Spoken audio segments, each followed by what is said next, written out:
Ngayong araw po na ito, tayo po ay magpapatuloy sa ating sermon series na pinamagatang Anchored in the Promises of God. So, praise God, nasa pangatlong mensahe na po tayo. At napakaganda po na ating nasusubaybayan yung lahat ng ating sermon series because ito po ay natataon sa ating mga pinagdadaanan, especially yung ating situation at this moment. So mga kapatid, handa na po ba kayo na marinig ang mensahe ng Panginoon?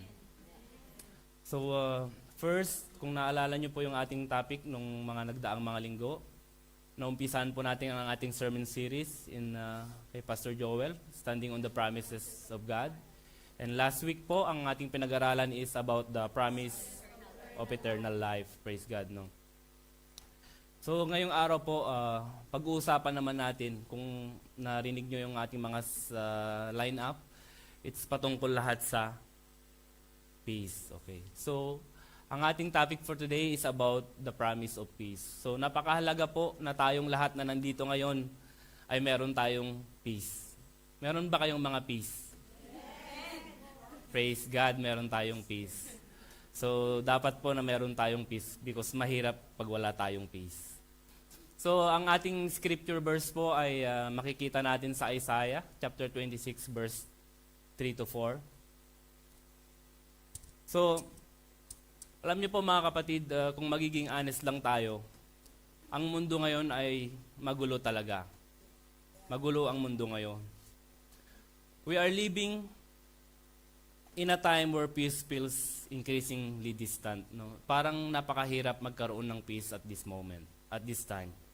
So pag binuksan mo yung news feed mo o kaya nag-scroll tayo, especially in social media, makikita mo agad ang daming tension sa mundo, no? Conflicts, uncertainty, nandyan yung ating kinakaharap ngayon, yung war, yung giyera nga.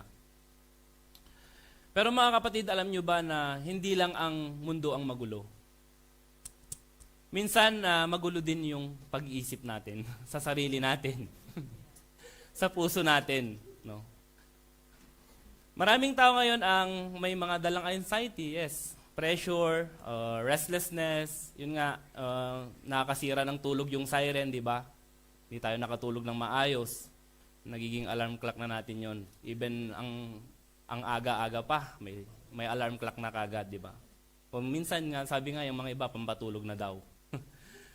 Pero, yes, sometimes we say we are physically safe.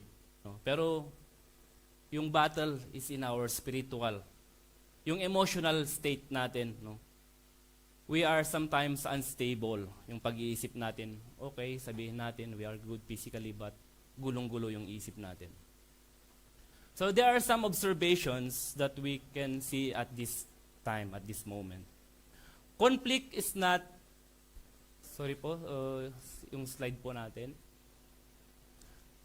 These are some observations at this moment. First, conflict is not only external, it is internal, sabi ko nga. Hindi lang po sa pagitan ng mga bansa ang gulo. Nangyayari rin ito sa ating mga puso. Yes, anxiety, fears, and uncertainties. Nakakasiguro ba kayo na itong nangyayari ngayon is matatapos na agad? Hanggang kailan? Makakauwi pa ba ako? Kailan? So, noise does not equal peace. We are surrounded by constant noise, yet true peace remains rare. Napakahirap nang hanapin yung peace sa mga panahong ngayon. Control does not guarantee calm. Okay, maganda yung situation mo ngayon, maganda yung trabaho mo ngayon. But, is it certain? Kailan ba? Are you sure that you always stay there? Na meron ka, yung mga bagay na meron ka ngayon? Walang kasiguraduhan. No? Fear is becoming the new normal at this time. Parang normal na lang yung worry. Tulad ng sinasabi ni Job, di ba? Chapter 3, verse 25-26. Sabi niya, I am not at ease, I have no rest. But praise God, sabi niyo naman may peace kayo. Minsan sinasabi natin, if only everything would calm down, then I have peace. As if na ang peace ay madali lang talagang hanapin. Di ba? Pero mga kapatid, let me tell you this. No? Peace is not the absence of conflict around us, but it is the presence of stability within us. Yung ating mentality frame, kung saan tayo nakapokus in regards of our peace. And that's why these promises na ating mababasa ngayon is napakahalaga. Yes, hindi po sinasabi ng Diyos na mawawala yung problema, pero sinabi niya na bibigyan niya tayo ng mas malalim na kapayapaan sa mga sumusunod sa Kanya. Amen? You keep Him in a perfect peace, those mind is stayed on you, sabi ng Panginoon. So mga kapatid, bibigyan ko po kayo ng background, especially sa ating verse ngayon.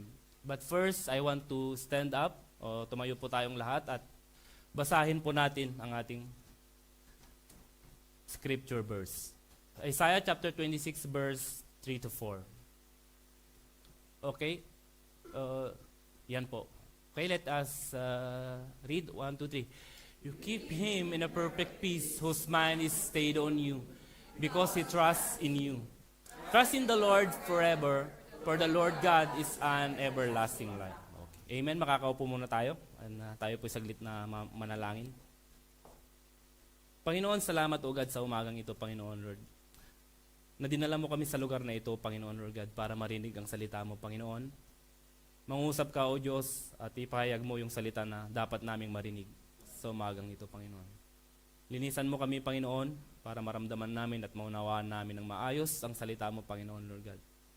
Tulungan kami ng iyong banal na Espiritu, Panginoon Lord God, kung may mga bagay kami na hindi maintindihan, Lord God, and make us comprehend, Lord God, every word, Panginoon, naming marinig. Open our hearts, Panginoon, at pumasok yung salita mo, Panginoon Lord God, na maging activation power sa ating aming spirit, Panginoon Lord God.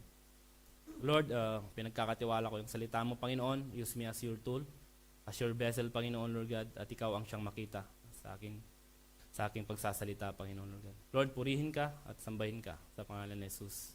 Amen. So mga kapatid, ang scripture verse po ito ay isa lamang sa mga part ng Isaiah chapter 26. Ang chapter na ito ay isang kanta patungkol sa peace na sinulat ni Isaiah. Alam niyo po, nung panahon ni Isaiah, ganito rin yung sitwasyon, magulo. It is a song of salvation, kaya niya isinulat ito.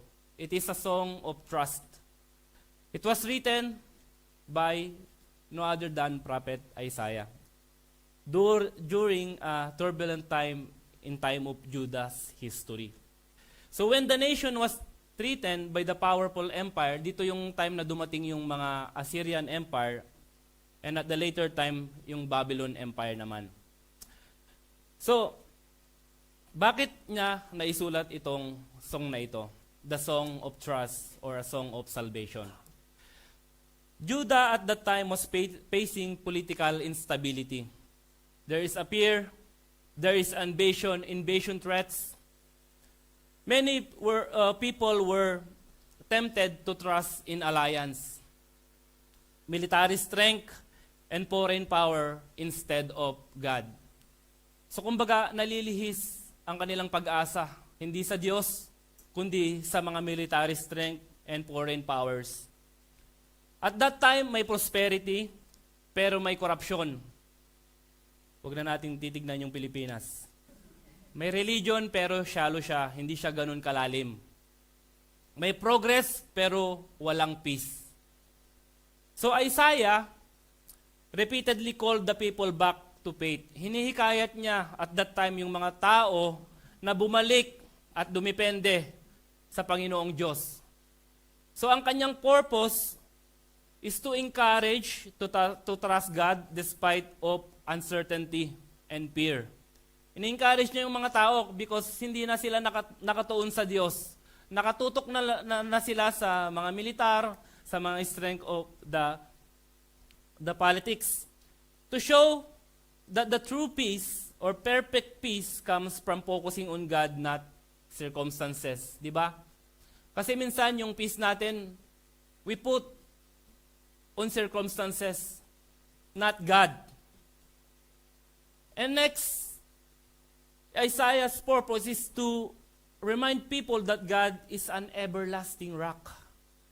Is stable when everything else is shaking. Di ba mga kapatid, kung sa sitwasyon natin ngayon, ano ang ginagawa natin? We pray, right? We want to experience the peace even though outside there's no peace at all. Peace cannot thwart God's purpose because the peace that comes from God is perfect. So ano nga ba yung perfect peace na sinasabi ni Isaiah? The first part of Isaiah chapter 26 verse 3, sabi niya, you keep him a perfect peace whose mind is stayed on you because he trusts in you. There is a word there, perfect peace. Ang word po na keep, it means guard, protect, and maintain. No? Parang sa isang kampo, ang sundalo po ay nagbabantay sa isang city, sa camp, or isang fortress. So ibig sabihin po is God's peace protects us. Kung ang Diyos ay nagbabantay sa puso natin, mga kapatid, walang makakapasok na kaaway. Because our ground comes from the Lord. Yes, we know that there is something happening out there. But if we allow that peace that comes from the Lord, it protects our hearts and our minds. Sabi po ng Psalms, chapter 85, verse 8, He promises peace to His people. And even in Psalms chapter 29, verse 11, sabi niya, the Lord gives strength to His people, the Lord blesses His people with peace. So mga kapatid, ang kapayapaan po ay nahanap lamang sa Panginoon. Amen? You are there? Good. So perfect peace, ang ibig pong sabihin sa Hebrew is shalom, shalom. Inuulit po siya, shalom, shalom. Kaya pag naririnig niyo po yung shalom, so meaning it's peace. Okay. Shabbat shalom, sabi po nila. Hindi lamang ito basta peace, kundi peace upon peace. Kaya nga po siya tinawag na perfect peace or shalom, shalom. Sabi po ni Charles Spurgeon, God does nothing by halves or portions, but everything by doubles. Are you agree? Parang hindi kayo agree. Amen.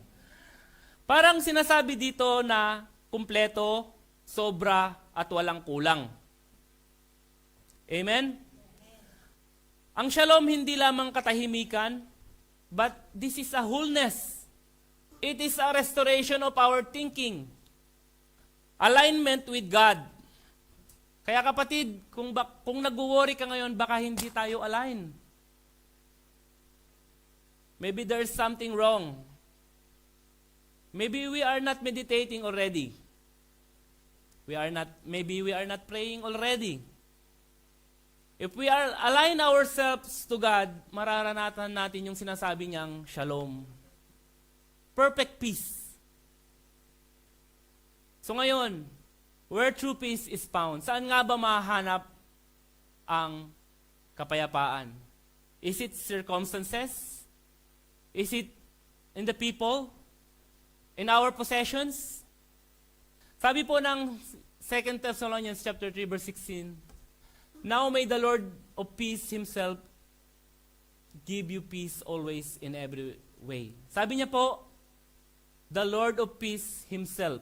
So, wala nang iba, kundi ang Panginoon lamang. Amen?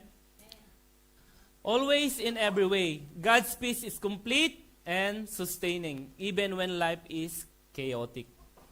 So as we move in our message, mga kapatid, that's our introduction. I hope hindi po tayo mabagalan. So magpag-uusapan lang natin yung tatlong points. We have only 3 points for today. First, when we keep our minds mindful. And second, when we keep our wills willing. And third, when we keep our lives living for the Lord. Number 1, Isaiah chapter 26 verse 3 says, "You will keep him in a perfect peace whose mind is stayed on you." The mind po here refers to our mindset. Next slide please. Yan. Salamat po sis. The mind here refers to our mindset, our frame of mind.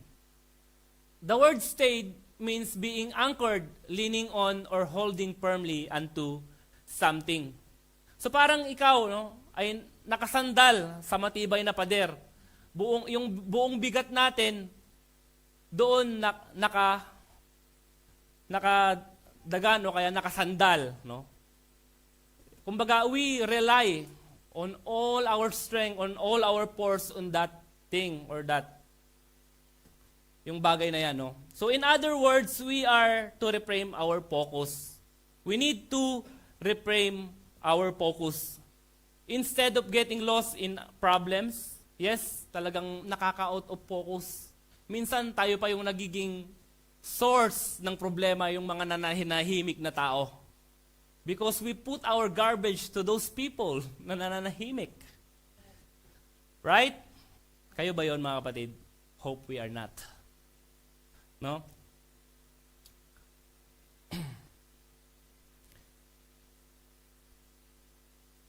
So, ibig sabihin po, nakapokus ang isip natin sa Diyos. Hindi divided or hindi distracted, but we need to reframe and to refocus to God. J.N. Oswald writes, God's superlative peace is given to those whose minds are intentionally immersed on God. Does our minds immerse on God at this moment?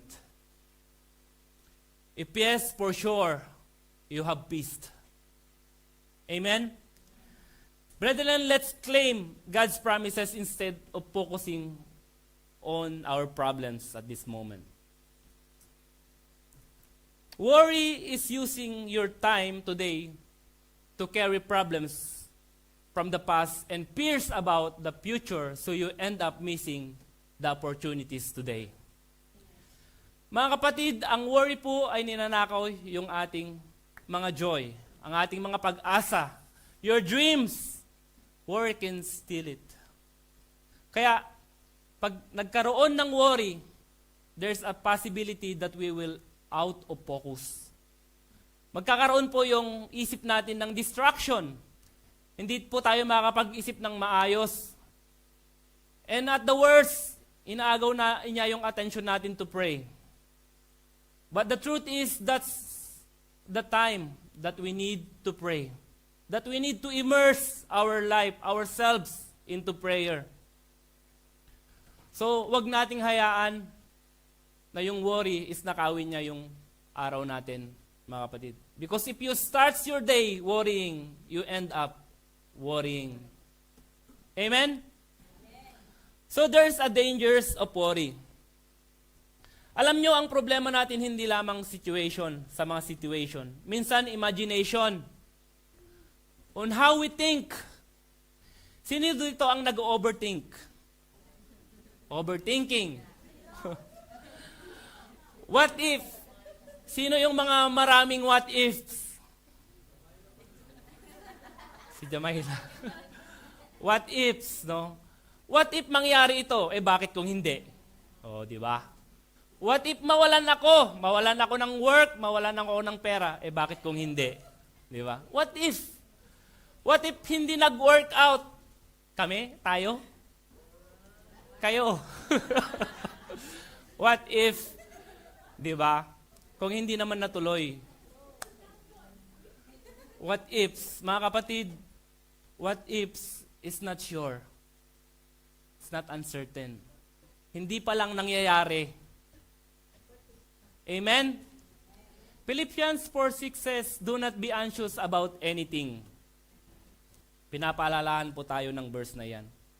Worry is perhaps the number one sin in Christian today. Alam niyo po ba yon? It is the number one sin of Christians today. Worry is a sin. In fact, someone has said that there are more people are addicted to anxiety than to all other addictions combined. Anxiety divides the mind and pulling us in a multiple directions. So ito po yung sinasabi ko kanina, that if we are not reframed to God, we lead into multiple directions. Meron pong isang study from a leading American university. It found that most worries are unnecessary. Tingnan po natin yung percentage. 40% never happen. Hindi pa po nangyayari yung 40%. Tingnan nyo po. 30% are about the past. Past na yon, mga kapatid. Move on. 12% are needless health worries. Patungkol naman sa ating mga pisikal. No? Our health. 10% are petty issues. Mga dapat hindi napansinin ba? 10%.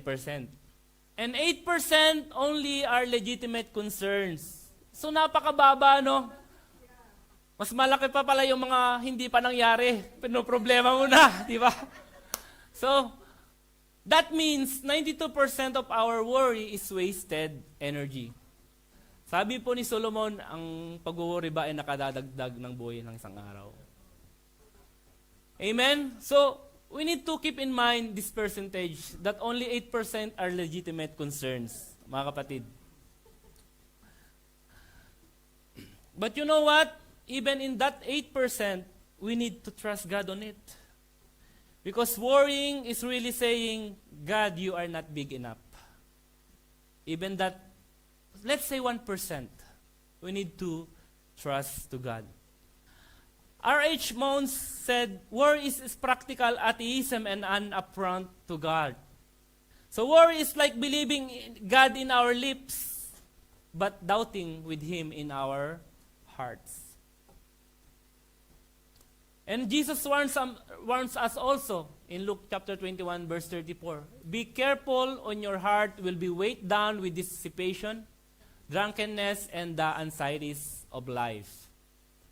And Matthew chapter 13, verse 22 says, the worries of life and the deceitful of wealth, choke it, making it unfruitful. And yes, mga kapatid, ang worries po, minsan ang rason kaya hindi tayo nakakausad. Stagnant. Imbes na gusto na kailangan mo na itong gawin, but yes, I'm worried, I cannot. Next time na lang. It freezes us, no? Na parang ayaw mo nang humakbang because of worries. But 1 Peter chapter 5 verse 7 says, cast all your anxiety on Him because He cares for you. Amen? So we must to have the power of that word. The power of right thinking. Napakahalaga po, mga kapatid, that we have that right thinking, no? Wrong thinking leads to wrong feelings. Wrong feelings leads to wrong living. No? So we need to start at right. Pag nag-start tayo ng wrong thinking, for sure, yung kalabasan niya is wrong living. And conversely, right thinking leads to right living. So we need to have that power of right thinking. Kung ano ang pinapasok natin sa ating isipan, yun din ang lalabas sa buhay natin. And even Proverbs says, chapter 23 verse 7, for as he thinks in his heart, so is he. Praise God. Hallelujah. And do you know that the average person has over 50 to 70,000 thoughts per day? Napakarami pong thoughts. Pag bibili tayo ng shampoo, ang daming shampoo. Pag bibili tayo ng laptop, napakaraming laptop. There's a lot of ideas comes in our minds also. Choices. Ano ba ang kukunin ko? Ito, yan. Even we search already in internet, but still, there's a lot of thoughts coming in our mind. So meaning that's 35 to 40 thoughts per minute ang pumapasok at meron sa isip natin. So ang kailangan po natin dito is we need to filter those a lot of thoughts or details, ideas, datas in our minds. Not even in our mouths, but especially on our minds. So mga kapatid, pinapaalalahan po tayo that we need to have that power of right thinking. Sabi po ng Philippians, finally, brethren, whatever things are true, noble, just, pure, lovely, of good report, virtue, or praiseworthy, meditate on these things. So, it is a powerful verse na kung saan, kung gulong-gulo tayo mga kapatid, you must to run to this Bible verse. True, noble, just, pure, lovely, of good report, virtue, or praiseworthy. Sabi niya, meditate. Amen? Be deliberate about what you allow your mind to dwell on, just as healthy food is necessary for the body. Good thoughts are necessary for spiritual health. Number 2. When we keep our wills willing, in Isaiah chapter 26 verse 3 also, you will keep him in a perfect peace whose mind is stayed on you because he trusts in you. And ang trust ay hindi piling kundi ito ay choice. Ibig sabihin, pinipili nating isuko ang ating desires, ang ating control, and even our agendas sa Diyos. Hindi lang sinasabi natin na, Lord, bahala ka na, kundi we need to, Lord, I fully rely on you. Let's be honest, no, mga kapatid. May mga area sa buhay natin na sinasabi natin, Lord, I trust you. Pero deep inside, tayo pa rin yung bahala. Even we say, I pray peace. Maya-maya, kakaroon pa rin tayo ng worries. Because we not truly depend to God. We are not truly rely on God. Mga kapatid, partial surrender produces partial peace. Amen? So do not be anxious about anything, sabi ng Philippians. But in everything, by prayer and supplication, with thanksgiving, let your peace be made known to God. And the peace of God, which surpasses all understanding, will guard your hearts and mind through Christ Jesus. Kapag ginawa natin ito, mga kapatid, ang kapayapaan ng Diyos ang magbabantay sa puso at isip natin. So can you ask yourself today, in what area of my life do I need to trust God? Is it our finances, our health, our relationship at this moment, or our future? Can you ask your neighbor, where do you need to trust God in your life? Amen.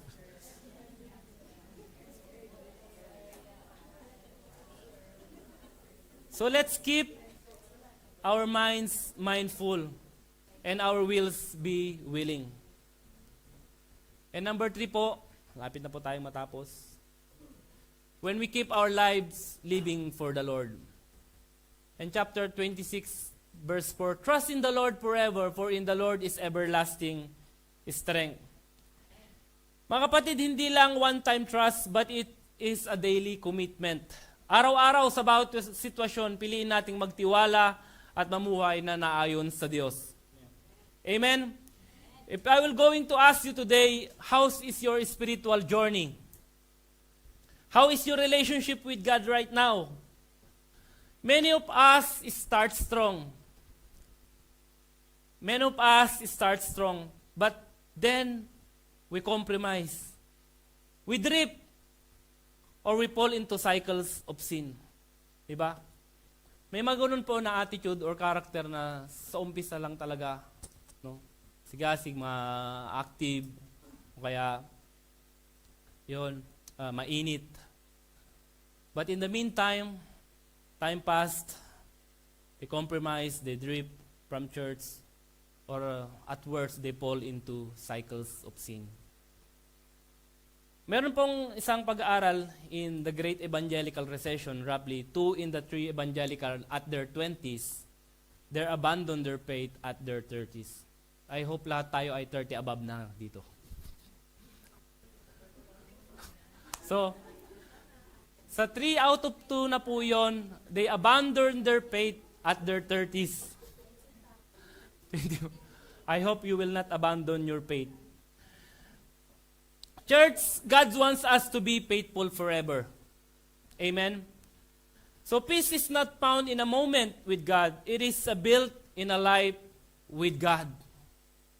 So the connection between trust and peace when we truly trust to God is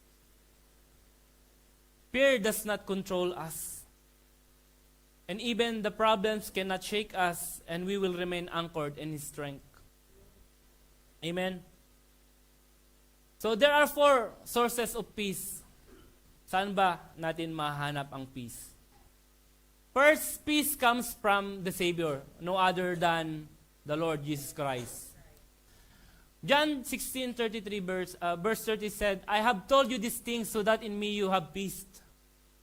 In this world you will have trouble, but take heart, I have overcome the world. Mga kapatid, in our world today, as I told you lately na ang mundo po ay magulo. Napakahirap hanapin ng peace. But if we really have that Savior, the Lord Jesus Christ, sinasabi niya po, because in His human flesh, naranasan niya yung buhay na meron tayo ngayon. There is no exemption, mga kapatid. But what just Jesus did is, He shows us to live with a peace because He already overcome the world. Peace comes from the Spirit. Second, Spirit is our comforter. It gives us the strength. No? Siya yung nangungusap sa atin, nagbibigay ng kalakasan. Every time that we are praying, that we are coming to the feet of the Lord, ang Espiritu po ang nagbibigay sa atin ng kapayapaan. Nararanasan natin yung kapayapaan na hindi natin may explain. And that's the power of the Holy Spirit. He comforts us. Peace comes from the Scripture. Psalms chapter 119 verse 165. Great peace have they who love your law, and nothing can make them stumble. Mga kapatid, I hope na sa tuwing tayo ay nangangamba, mas unahin natin na magbasa ng Kanyang salita. At hindi ipakalat yung worry sa iba. We ought to come and read the Word of God. Meditate it, sabi niya kanina. Peace comes from submission. If we fully submit to the Lord, doon pumapasok ang tunay na kapayapaan. Amen? Like we are saying, we have that perfect security.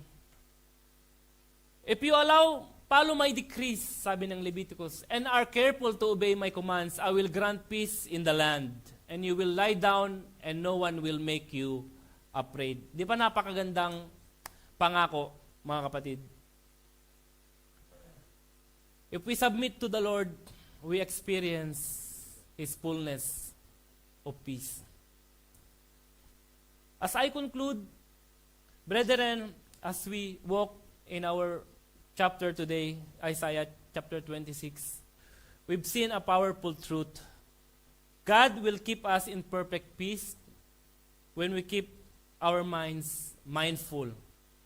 When we keep our wills willing, and we keep our lives living for the Lord. Meron po akong isang verse dyan, Isaiah chapter 57, verse 19 to 21. Last. Peace, peace to him who is far off and to him who is near, says the Lord, and I will heal him. I hope all of us, mga kapatid, that perfect peace of God, that we draw near to Him today. I know, lahat tayo hindi magkakaparehas ang saluubin o kaya pinagdaraanan.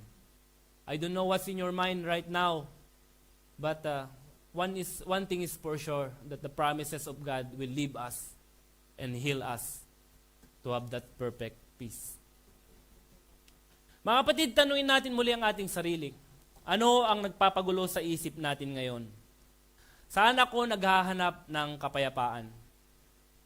God wants us to surrender to Him our worries, fears, and anxieties. Kung may mga bagay na hindi tayo pinapatulog ng gabi, ibigay natin sa Diyos. Ask the Lord, our everlasting rock, to give us peace, peace. Shalom, shalom.